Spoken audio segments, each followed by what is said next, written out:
It's scary. It really is scary if you don't know what you're doing out there. And so while, yes, these are great investments to produce just awesome rates of return, there's a lot of risk if you don't know what you're doing.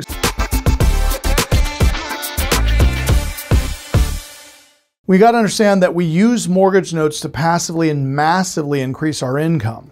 Now, the types of loans that we originate here at Secured Investment Corp are 6 to 24 month loans. We don't originate anything longer than 24 months. I don't want to be stuck in something long term. Now, a big mistake that people make when they originate paper is they don't put any balloon payments in the term. So they'll write a 30-year mortgage with no balloon. I bought a loan from a guy that was 84 years old. And the reason he was selling is he made the mistake of writing a 30-year loan. He sold his primary residence back when he was 78. So 6 years before I met him, and he didn't put a balloon in it. And so he still had 24 years of payments to collect. And so the way that we negotiated the price is he said, Lee, I'm getting $1,000 a month. I'm 84 years of age. I don't see myself making it much longer than 5 more years. So give me 60 grand. Now, the remaining payoff of the loan was like $180,000. I said, you're owed $180,000. You're going to sell this thing at a third of the face value? He said, yes. I said, why would you do that? He says, because there's no other way for me to get my money and I don't want to wait 24 years. I said, great, here's your 60 grand. I bought the note.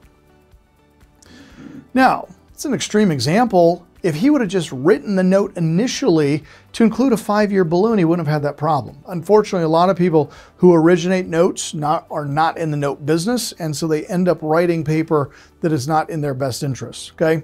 We write notes that are interest only.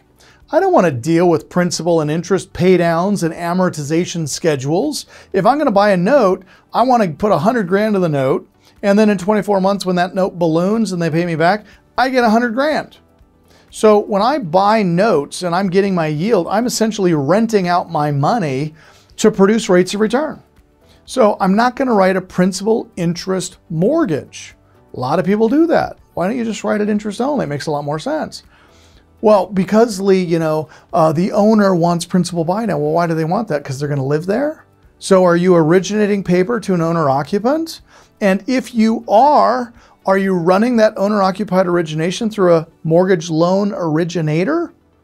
A lot of people don't know that if you are not an MLO and you originate more than 4 loans annually to an owner-occupant, you are practicing mortgage licensure without a license. You can get in big trouble for that. And a lot of the paper that I see out there on the secondary markets is loans that have been originated by sellers who did it wrong. So they didn't run it through the proper channels. They didn't run the DTI background checks. They made a lot of mistakes on that note. And if you buy it, regardless of how good the discount is, that owner could get themselves a good lawyer and they could have that entire note wiped out because you didn't run it through an MLO. It is just overwhelming the amount of things you can encounter when you're out there in the secondary market buying some of this paper. And don't be persuaded by crazy promises of massive yield, okay? Do your due diligence. Make sure that you're in a good space. Interest only, non-owner occupied, and I stick to residential, okay? Now, whether it's option A or it's option B, I can tell you guys this as a fact. If it is a 5-unit apartment building, not interested, not touching it. I want 4 units or less. So 4-plex, triplex, duplex, single family, these are the only types of assets that I am going to take as collateral. Because if you buy a note, your ultimate end strategy is to own that asset. So you have to ask yourself the question, do I want to own that property? Because if that borrower defaults and you have to take that property back, it's yours. And I've seen people that have lent money on industrial properties, manufacturing facilities without knowing exactly what they were manufacturing. They didn't get a phase 1, phase 2 environmental to determine whether or not the soil against that property was any good. It's scary.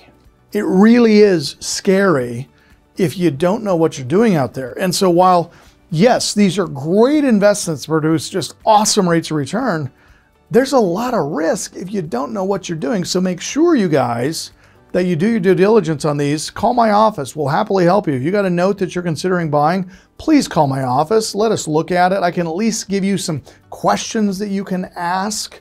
I don't want you guys losing money on a bad deal. This is such a fun and exciting strategy that when you do it the right way, man, it's rewarding and it pays on time every time.